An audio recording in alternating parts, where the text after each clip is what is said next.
Good afternoon, everyone. My name is Trixie Dominguez from Beside English Trivia. My topic is all about conducting parent-teacher conference.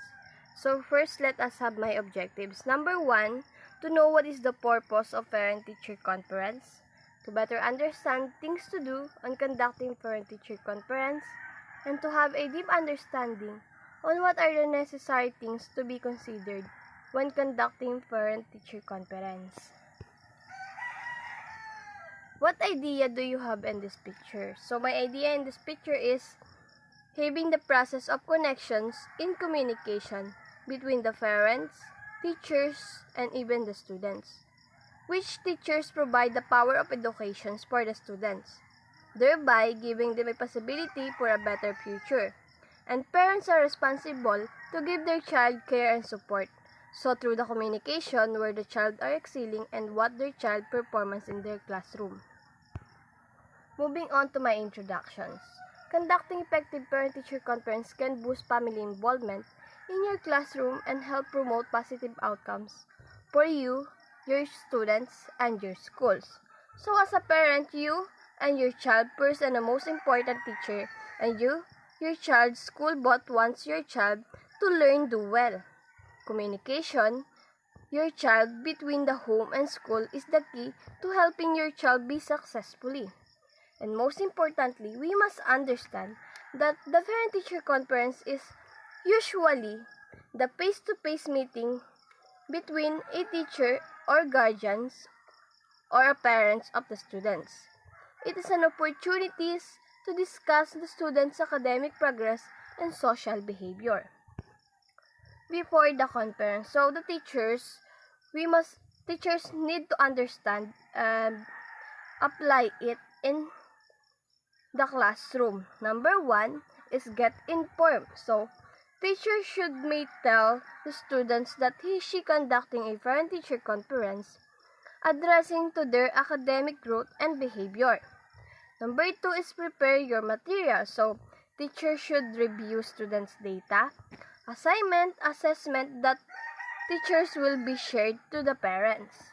For an example, the exam, quizzes, activities, projects, and so on.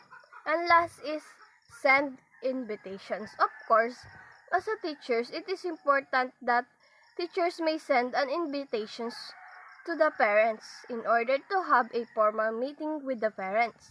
It helps the parents know what are the theme, date, time, and place when conducting a parent-teacher conference.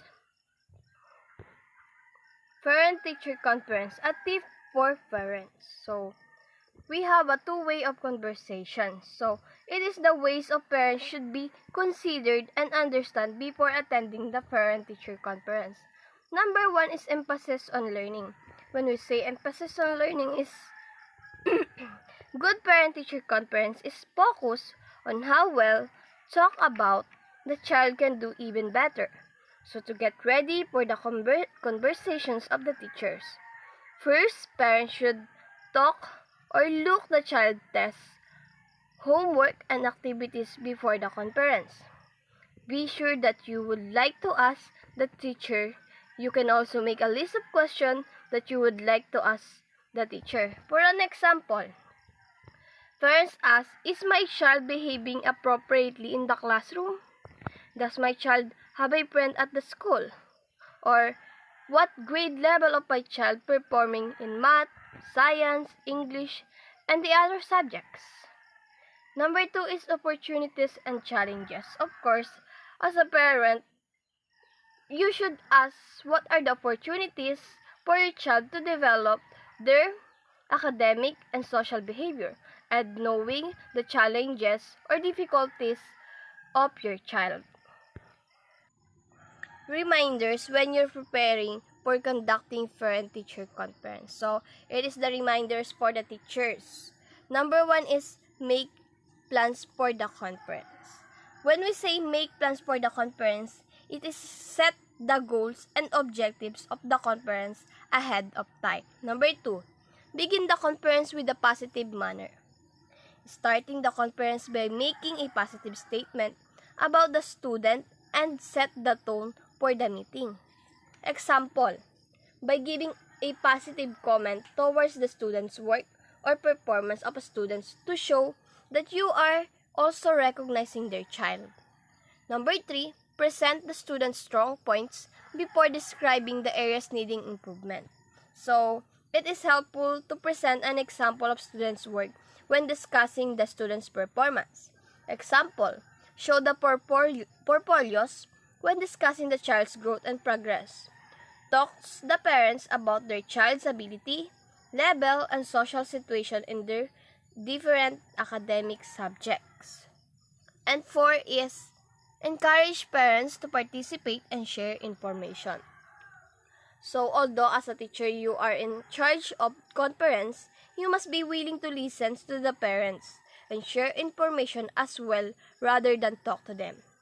I believe communication is matters simply because communicating parents to teachers and teachers to parents is an effective success of the student's performance. During the conference, teacher will ask to the parents, allowing them to talk, and active listening to parents can help you learn more about their child. Know the opinion and input can also build respect and strengthen your relationships with child's family. Moving on, that what should parents ask the teachers about? So, number 1 is progress. So, parents should ask for the teachers about their child's progress in schools. Progress means it is an improvement parents need to see or ask improvements on the academics of their child. Number 2, assignment and assessment. Parents need to ask and see an example of your child's work as how the teachers gave grades, as if your child finished assignments or an assessment on time. Number 3, your thoughts about your child. Be sure to share your feelings and thoughts about your child. Tell the teachers what your child's good at. Explain what your child's need more help with.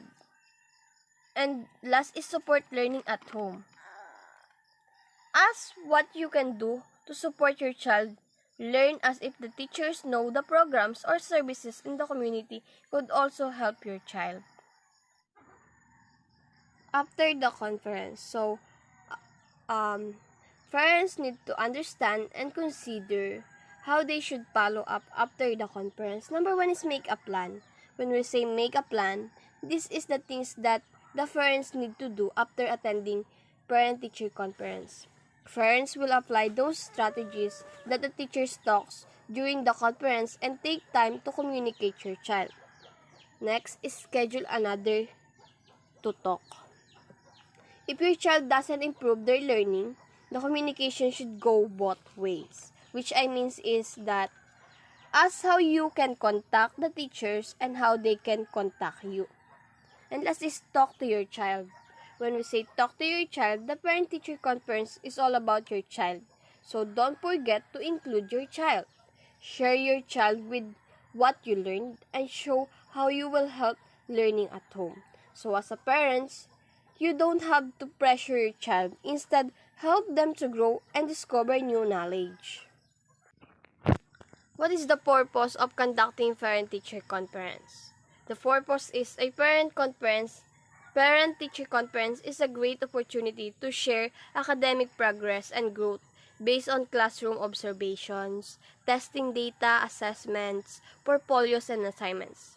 Learn from parents or guardians so you can be better informed about students' strengths, needs, behaviors, and learning styles. What do the educators needs to know when conducting parent-teacher conference?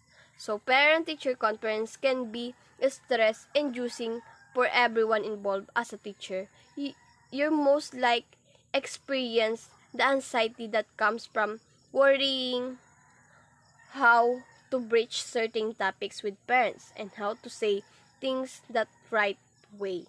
Your relationship with the child's family is often impacted by how well the parent-teacher conference is conducted and how productive the conference is in helping the child succeed. In short, relationship between parents monitoring teachers' guide will help students' academic progress and emotional behavior. My conclusion is, effective parent-teacher conference take place in an atmosphere of trust where confidentiality is ensured and parents and teachers treat each other with respect. This is my reference. So that's all. Thank you.